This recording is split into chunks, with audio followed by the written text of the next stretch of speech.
Hello students, last class में हम new chapter start कर चुके हैं and the name is improvement in food resources. अब जब हमने ये चैप्टर स्टार्ट किया था तो लास्ट क्लास में हमने जाना था कि बहुत सारे डिफरेंट क्रॉप्स हैं जिनका प्रोडक्शन हमको करना होता है। तो आपने लास्ट क्लास में देखा था कि जब बात फूड की जाए, इज इट ओके, तो फूड में जो सबसे पहली वैरायटी होती है, जो हमारी बॉडी को सबसे ज़्यादा रिक्वायरमेंट जिसकी होती है, that particular plant which is used for the production of its seed, जो सिर्फ और सिर्फ सीड के लिए उगाए जाते हैं। तो आपने देखे थे लास्ट क्लास में डिफरेंट टाइप के सीड्स, कौन कौन से सीड्स होते हैं। कुछ सीड्स होते हैं जो आपकी बॉडी को कार्बोहाइड्रेट प्रोवाइड करते हैं, वहीं पर कुछ सीड्स होते हैं जो आपकी बॉडी को प्रोटीन प्रोवाइड करते हैं, कुछ सीड्स होते हैं जो आपकी बॉडी को फैट प्रोवाइड करते हैं। Is it okay? तो डिफरेंट टाइप के सीड्स और उनकी डिफरेंट टाइप की यूटिलिटी। ओके, तो इन सीड्स के अलावा प्लांट को और किस किस चीज़ों के लिए, उनके कौन से पार्ट्स के लिए हम प्रोड्यूस करते हैं या ग्रो करते हैं या उनका क्रॉप प्रोडक्शन करते हैं, एग्रीकल्चरल प्रोडक्शन करते हैं, हम उन सब के नाम जानेंगे। Is it okay? तो जो सेकेंड रिक्वायरमेंट है, जो second requirement, first requirement is done, हमने वहां लिख दिया है कॉर्नर में, दैट इज सीड। जो सेकेंड रिक्वायरमेंट है, this second requirement is of fruits. Second requirement किसकी होती है? फ्रूट्स की होती है। फ्रूट्स में जैसे आपको बड़े सारे नाम याद हैं, पर just to complete the formality I have to write down some of the names here. Is it okay? For example, आप मैंगो का प्रोडक्शन करते हैं, which is a major source of vitamin A and vitamin C and gives you a lot of fibers. Fibre तो almost सारे ही fruits में present होते हैं। Similarly we can count this orange here, another is grapes, और मुझे लगता है कि लिखते लिखते मैं थक जाऊंगी, इतने सारे नाम आपको याद हैं, तो आप लिख लीजिएगा खुद ही, मैं यहाँ एटसेट्रा लिख देती हूँ। Is it okay? तो ये जो फ्रूट होते हैं ये आपकी बॉडी को मेनली क्या प्रोवाइड करते हैं, सुनिएगा ध्यान से। ये फ्रूट्स हमारी बॉडी को प्रोवाइड करते हैं, usually each and every individual fruit is having different type of vitamins in it. Is it okay? Vitamins के साथ में कुछ पर्टिकुलर मिनरल्स भी इन फ्रूट में प्रेजेंट होते हैं, और विटामिन और मिनरल्स के साथ में जो एक्स्ट्रा ये आपको प्रोवाइड करते हैं, दे आर द फाइबर्स। क्या प्रोवाइड करते हैं? फाइबर्स प्रोवाइड करते हैं। Is it okay? तो अब मैं ये जो फ्रूट्स लिखे हुए हैं इसे यहाँ से रफ करने जा रही हूँ। तो हम सेकेंड टाइप की फ्रूट की वैरायटी जान चुके हैं कि सेकेंड जो रिक्वायरमेंट है एग्रीकल्चर प्रोडक्शन की, क्रॉप प्रोडक्शन की, that has to be done for the production of fruit. किसके प्रोडक्शन के लिए करते हैं? फ्रूट के लिए। तो second type of, second advantage, second product for the second product from the crop production is the fruit. तो सेकेंड प्रोडक्शन हमने यहाँ पर जान लिया है, this is fruit. Is it okay? And the third production जो अब हम जानने जा रहे हैं, this third production is of vegetable. क्या पढ़ने जा रहे हैं हम? अब हम पढ़ने जा रहे हैं वेजिटेबल्स। क्या पढ़ने जा रहे हैं? Vegetables. Is it okay? So this is the third reason for the production of agriculture. Is it okay? For the crop production, for the agriculture production, आप जो भी बोलना चाहें। तो अब हम पढ़ने जा रहे हैं वेजिटेबल्स। तो देखिए, क्या आप जानते हैं कि फ्रूट और वेजिटेबल्स में क्या डिफरेंस होता है? एक मेजर डिफरेंस होता है। ऑल दोज प्रोडक्ट, बहुत ध्यान से सुनना, ये एक मेजर कंफ्यूजन है क्योंकि जो हमारे दिमाग में टाइम टाइम पर क्लियर किया तो जाता है पर हम बार बार भूल जाते हैं, है ना? तो सुनिएगा बहुत ध्यान से कि जो फ्रूट और वेजिटेबल में डिफरेंस है वो ये है कि फ्रूट्स होते हैं वो which have seeds in them. अगर किसी भी प्लांट प्रोडक्ट में सीड है तो उसे क्या बोला जाएगा? फ्रूट बोला जाएगा। अगर उसका पर्टिकुलर जो ओवरी है वो फ्रूट में चेंज हो जाता है और उसके अंदर सीड होता है तो that is known as fruit. और वेजिटेबल्स का मतलब होता है no seed. No seed should be there, seeds नहीं होने चाहिए। अगर सीड है तो वो फ्रूट की कैटेगरी में आ जाएगा और सीड नहीं है तो वेजिटेबल की कैटेगरी में आ जाएगा। पर हमारे बहुत सारे पुराने न्यूट्रिशनिस्ट जो थे, जो न्यूट्रिशन की प्रॉपर आपको सलाह दिया करते थे, उन्होंने क्या करा कि कुछ ऐसे फ्रूट्स जो डेली बेसिक रिक्वायरमेंट जिनकी आपकी बॉडी को है, इज इट ओके, उन्होंने फ्रूट्स होने के बावजूद उन्हें कौन सी कैटेगरी में रख दिया, वेजिटेबल्स की कैटेगरी में रख दिया। तो अब आप जरा याद करो, जैसे हम बात करें पंपकिन की, देखा है क्या आपने कभी पंपकिन? मुझे लगता है कि पंपकिन आपने शायद पूरा बड़ा सा साबुत कभी देखा ही नहीं होगा। We usually purchase a particular slice of pumpkin because it is very heavy. तो याद रखिएगा, this pumpkin is having a lot of seeds in it and because of that only this pumpkin counts in the category of vegetable, but according to biology this pumpkin is a type of fruit. Similarly, आप क्या और भी नाम जानते हैं? बिल्कुल जानते होंगे। सेकेंड इज लेडी फिंगर, तो आप बहुत अच्छे से जानते होंगे, this is commonly known as bhindi, है ना, लेडी फिंगर की बात हो रही है जी। तो क्या इसके अंदर सीड देखे हैं आपने? मुझे लगता है बिल्कुल देखे होंगे। तो as this lady finger is also having seed in it, because of that according to biology it should be count in the category of fruit, but according to nutritionists this is involved in the category of vegetables. और very common, ये तो pumpkin lady finger हो गया, और एक ऐसा fruit जो आप हर रोज वेजिटेबल की फॉर्म में खाते हो, this is tomato, as it also has a lot of seeds in it, because of that it is a biologically it is fruit, but on the regular basis we count it in the category of vegetables. Is it okay? तो चलिए बात हम करने जा रहे हैं third agriculture production की, that is done for the vegetables. तो जब बात वेजिटेबल्स की जाए, जब बात ऐसी क्रॉप्स की जाए जिनको वेजिटेबल्स की फॉर्म में काम में लेना होता है, तो देखिएगा कि आखिर इसमें कौन कौन सी चीजें आती हैं, सुनिएगा ध्यान से। जब बात आप वेजिटेबल क्रॉप प्रोडक्शन की करो तो अलग अलग वेजिटेबल्स होती हैं। कुछ वेजिटेबल होती हैं जिनकी रूट्स वेजिटेबल की तरह काम में ली जाती हैं, और अगर इनकी बात करें तो इस कैटेगरी में आता है कैरेट, गाजर, अभी बहुत खाते होंगे आप जम के, इज इट ओके, किसी न किसी फॉर्म में, है ना। इसके बाद अगर हम बात करें तो नेक्स्ट वैरायटी है बीट रूट। खाया कभी बीट रूट आप लोगों ने? मुझे लगता है आपने खाया होगा, और नहीं खाया है तो आपको खाना चाहिए, इज इट ओके। इसके बाद में बारी आती है स्वीट पोटैटो की। Do you know sweet potato? This sweet potato is शकरकंद, in Hindi it is known as शकरकंद या शकरकंदी, कॉमनली हम उसे बोल दिया करते हैं। तो ये जो है ये रूट्स हैं, ये प्लांट की रूट्स हैं। इन रूट्स को हम किसकी फॉर्म में काम में लेते हैं? वेजिटेबल्स की फॉर्म में काम में लेते हैं। और बहुत सारे एग्जाम्पल्स हैं, रेडिश हो गया, टर्निप हो गया, मेनी मोर, बहुत सारे एग्जाम्पल्स हैं। तो अगर आप बात कैरेट की करें तो क्या उसमें सीड होता है? दिखता है आपको सीड? नहीं। बीट रूट में नहीं, स्वीट पोटैटो में नहीं, टर्निप में नहीं, मूली में मतलब रेडिश में नहीं। Is it okay? मतलब they are definitely involved in the category of vegetables as they do not have seeds in them. Is it okay? तो चलिए आगे देखते हैं। कुछ और भी वेजिटेबल्स, कुछ और भी प्लांट्स होते हैं जिनको उनके अलग अलग हिस्सों के लिए उगाया जाता है, तो हम उनके नाम लिखने जा रहे हैं, देखिएगा ध्यान से। The next part of the plant which can be used as the vegetable is their stem. कुछ प्लांट के स्टेम को भी हम यूज करते हैं वेजिटेबल्स की फॉर्म में, जानते हैं क्या आप? चलिए कुछ एग्जाम्पल्स लिखते हैं। The example is sugar cane. I think you know it very well. Sugar cane जानते हैं ना आप लोग?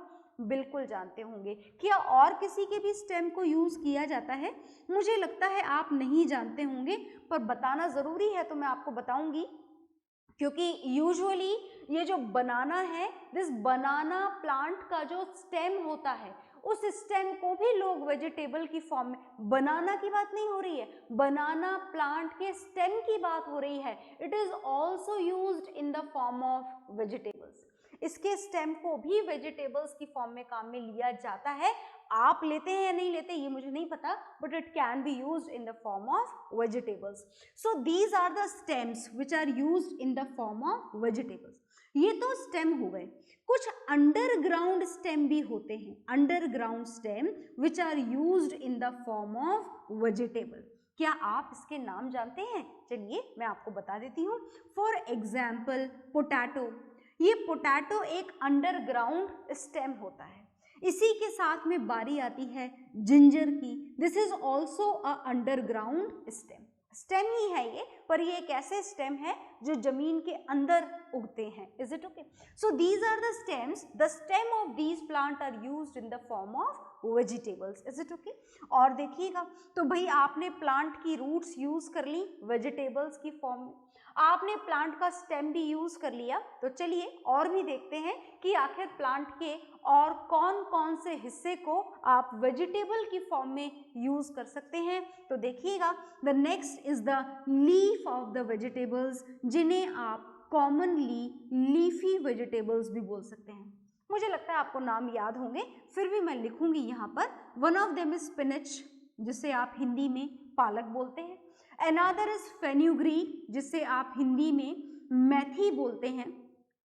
सो these are the leafy vegetables. और भी हैं जैसे कोरिएंडर लीव्स, उनकी लीव्स को भी आप वेजिटेबल्स की तरह ही काम में लेते हैं। Is it okay?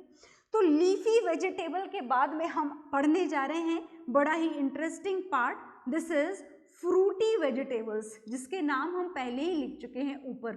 Frooti vegetables, वो देखो ऊपर लिखा हुआ है फ्रूटी वेजिटेबल्स। कौन से हैं फ्रूटी वेजिटेबल्स? देखिएगा, सुनिएगा ध्यान से।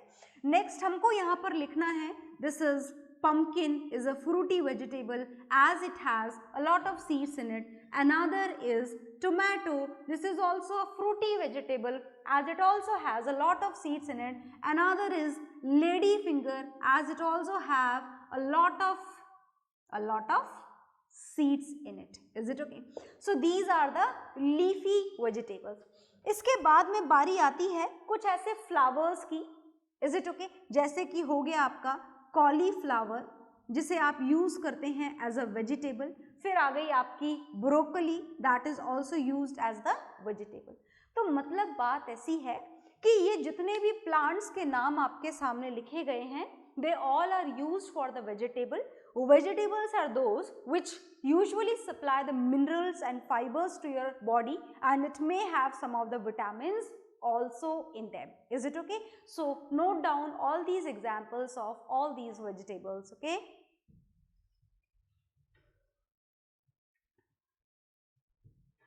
तो आई होप आपने नोट डाउन कर लिया होगा।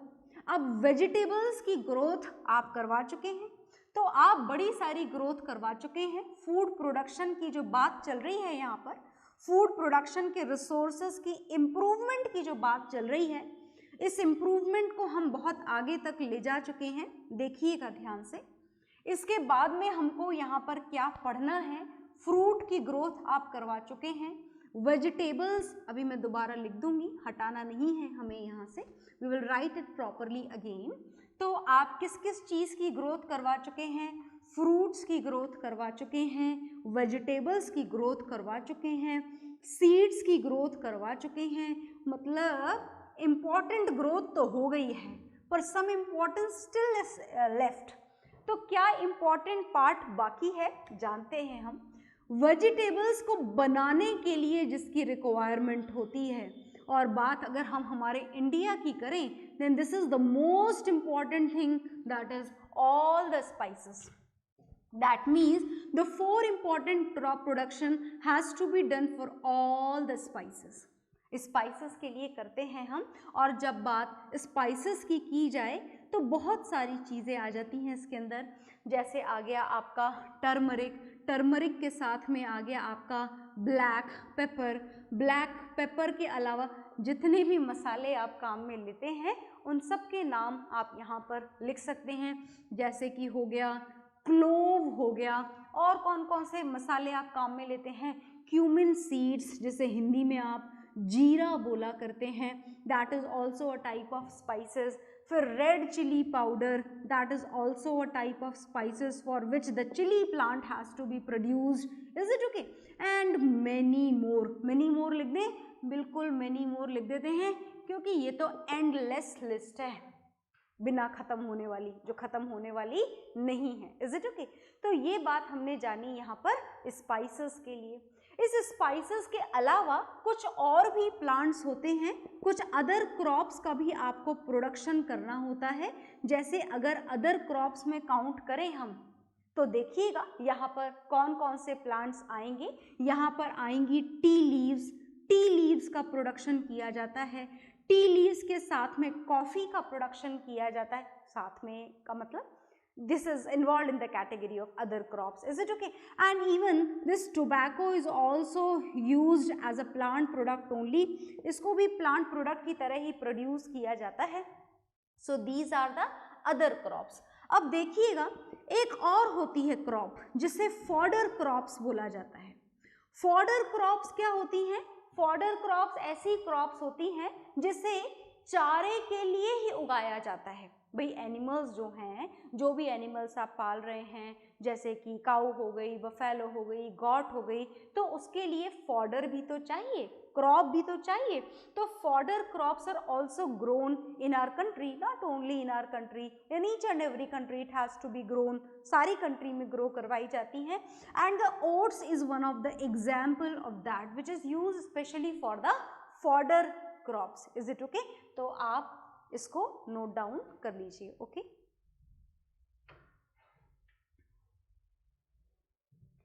हाँ जी, तो आपने ये नोट डाउन कर लिया होगा और आपने देखा कि बड़ी सारी वैरायटी है।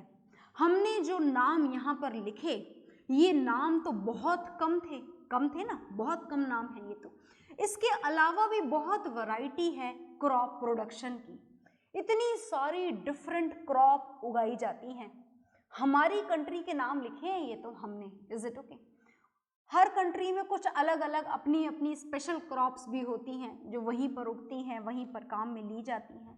मतलब कहने का मतलब ये है कि बात अगर क्रॉप की वैरायटी की जाए तो लिस्ट बहुत लंबी है, ख़त्म ना होने वाली नेवर एंडिंग लिस्ट है। बहुत सारी डिफरेंट क्रॉप्स हैं जो उगाई जाती हैं। Is it okay?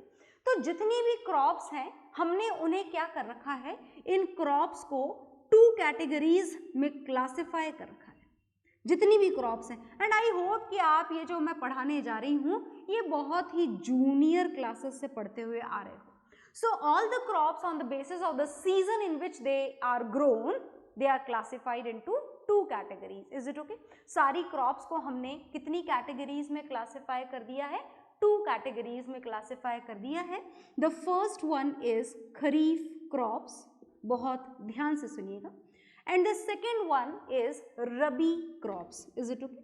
तो इनके बारे में हमको पढ़ना है, खरीफ क्रॉप्स और रबी क्रॉप्स के बारे में पढ़ना है।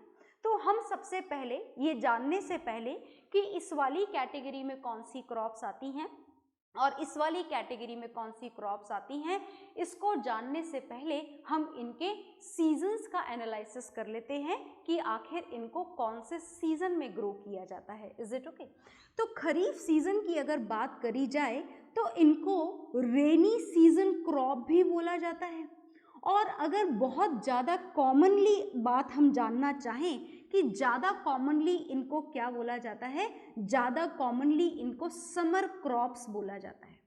अब देखो, समर क्रॉप्स और रेनी सीजन क्रॉप में अगर आपको लगता है कि कंफ्यूजन हो जाता है तो बेहतर होगा कि आप इसके मंथ को याद रखें। तो usually these kharif crops are grown in between the month of June to October. Is it okay? जून से लेकर के, मतलब आप समझ गए ना, जून के अंदर तो सीड सोइंग कर दी जाती है और अक्टूबर मंथ के आसपास इनकी हार्वेस्टिंग कर ली जाती है। इतनी बात आपको समझ में आ गई होगी।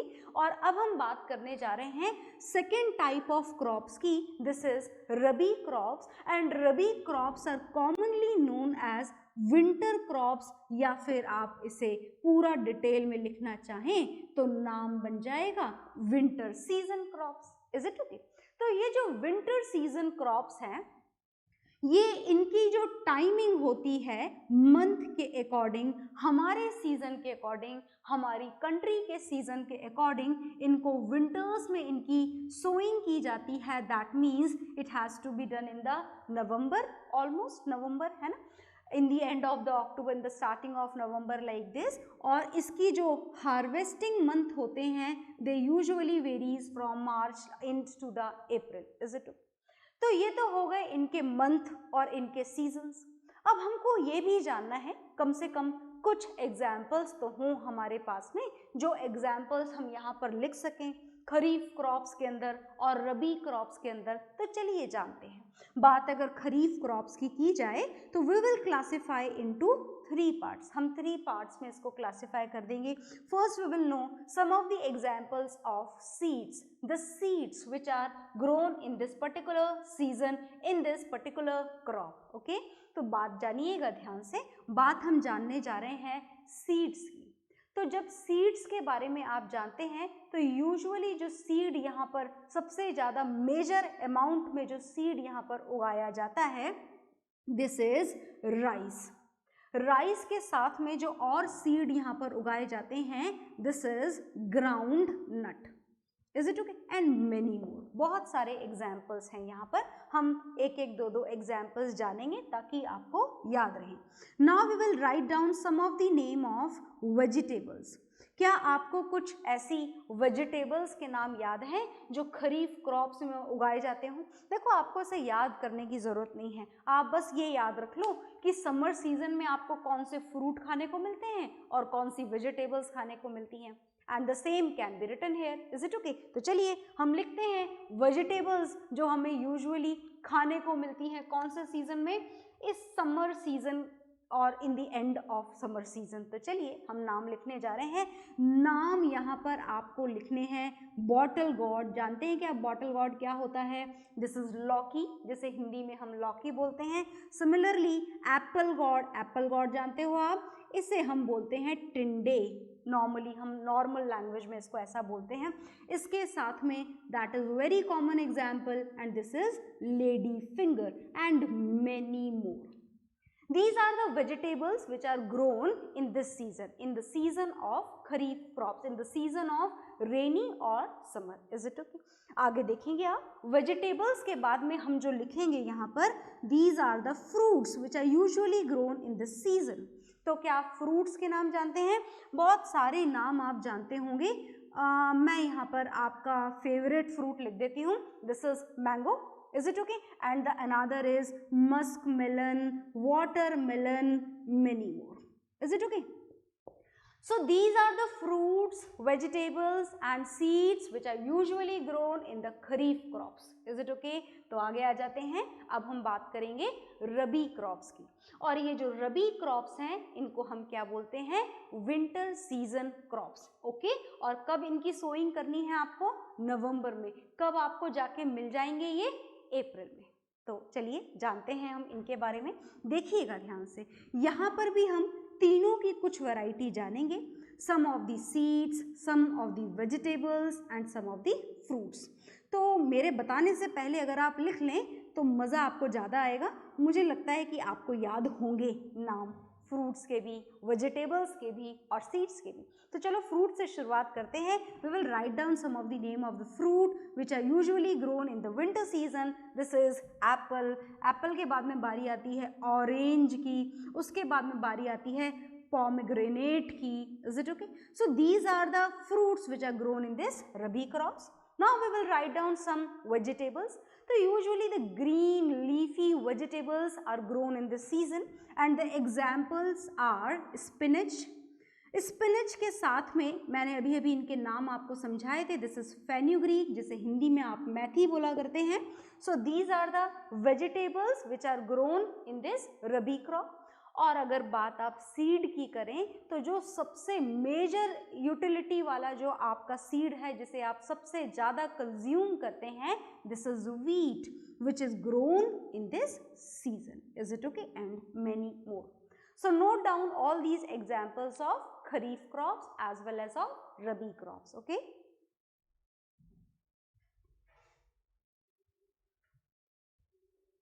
तो आपने ये नोट डाउन कर लिया होगा। अब इसको नोट डाउन करने के बाद में हमने यहाँ पर जो क्रॉप्स थी उनको जान लिया, सीजन के अकॉर्डिंग जान लिया कि कौन से सीजन में आपको कौन सी सीड ग्रो करना है, कौन सा फ्रूट ग्रो करना है, कौन सा वेजिटेबल ग्रो करना है। ये तो हमने जान लिया, पर क्या इतना जानना काफ़ी है? क्या इस चीज़ के लिए हम ये चैप्टर पढ़ रहे थे कि हमें कब क्या ग्रो करना है? नहीं, हम ये चैप्टर इसलिए पढ़ रहे हैं कि जितनी भी चीज़ें हमने जानी, इन सारी चीज़ों के प्रोडक्शन को हमें क्या करना है? बढ़ाना है। Is it okay?